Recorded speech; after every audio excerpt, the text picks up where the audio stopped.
Welcome to mega 9 TV. Palnadu జిల్లా రాజకీయాల్లో వినుకొండకు ఓ ప్రత్యేక స్థానం ఉంది. గత పుష్కర కాలంలో రెండు పార్టీల ఎమ్మెల్యేలను చూసిన ఈ నియోజకవర్గంలో ప్రస్తుతం ఓ కొత్త ట్రెండ్ నడుస్తోంది. గతేడాది సార్వత్రిక ఎన్నికల్లో ఓటమి తర్వాత వైసీపీ మాజీ ఎమ్మెల్యే పరిస్థితి అస్సలు బాగోలేదట.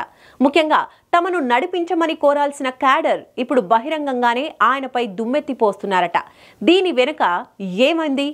ఆయనకు గతమే శాపంగా మారుతోందా? Let's watch the story.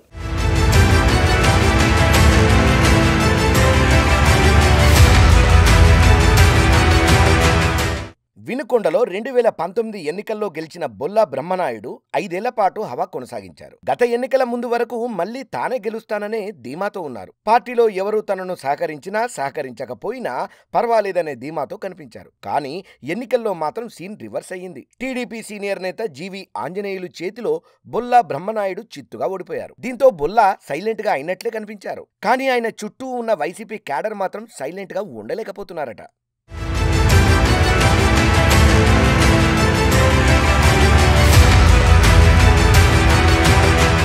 Vinukonda నియోజకవర్గం వైసీపీలో ఇన్నాళ్లు నివురుగప్పిన నిప్పుల్లా ఉన్న అసంతృప్తులు ఇప్పుడు ఆ పార్టీ ఇన్ఛార్జు మాజీ ఎమ్మెల్యే కూడా అయిన బొల్లా బ్రహ్మనాయుడుపై ఇప్పుడు బాహాటంగానే విమర్శలు చేస్తున్నారు. గత వారం వైసీపీ అధినేత జగన్మోహన్ రెడ్డి పల్నాడు జిల్లా స్థానిక సంస్థల ప్రజా ప్రతినిధులతో విస్తృత స్థాయి సమావేశం నిర్వహించారు. ఈ కార్యక్రమానికి బొల్లా తన అనుకూల వర్గానికి చెందిన కొంతమందిని మాత్రమే తీసుకెళ్లాడని, పార్టీ కోసం కష్టపడిన వాళ్ళని పక్కన పెట్టేస్తున్నారని వారు ఆవేదన వ్యక్తం చేస్తున్నారు. అంతటితో ఆగకుండా వినుకొండ అసంతృప్తి నేతలు అందరూ కలిసి పార్టీ కేంద్ర కార్యాలయంలో ఆ పార్టీ సీనియర్ నేత సజ్జల రామకృష్ణారెడ్డిని కలిసి వినుకొండ ఇన్ఛార్జిగా బొల్లాను తొలగించి వేరే వాళ్లను నియమించాలని విజ్ఞప్తి కూడా చేశారట.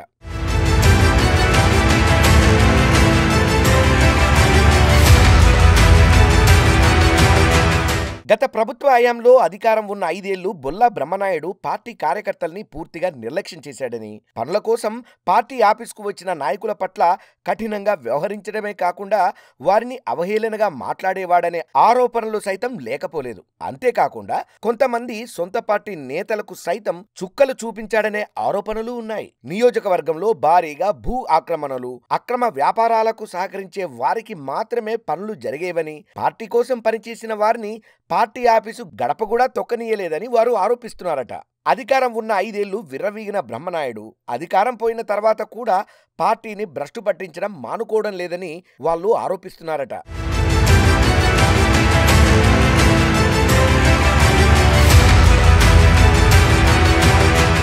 పార్టీ అధికారంలో ఉన్నప్పుడు కూడా కష్టపడి పనిచేసిన కార్యకర్తలని ఇలాగే బొల్లా నిర్లక్ష్యం చేశారని, ఇప్పుడు కూడా తన వైఖరి మార్చుకోకుండా వ్యవహరిస్తున్నాడనే వాదన అంతకంతకు పెరుగుతోందంటున్నారు. అధికారంలో ఉండగా అనేక అక్రమాలకు పాల్పడిన బొల్లా అధికారం పోయింది మొదలు తన వ్యాపారాలు చూసుకోవడం తప్ప పార్టీ కార్యకర్తలను పట్టించుకోవడం లేదని, ఇప్పటికైనా అధిష్టానం కళ్ళు తెరవకపోతే వినుకొండలో వైసీపీ జెండా మళ్లీ ఎగరడం కష్టమంటూ అసమ్మతి నేతలు తేల్చేస్తున్నారంట. మరి వైసీపీ అధిష్టానం వినుకొండపై ఏ నిర్ణయం తీసుకుంటుందో చూడాలి.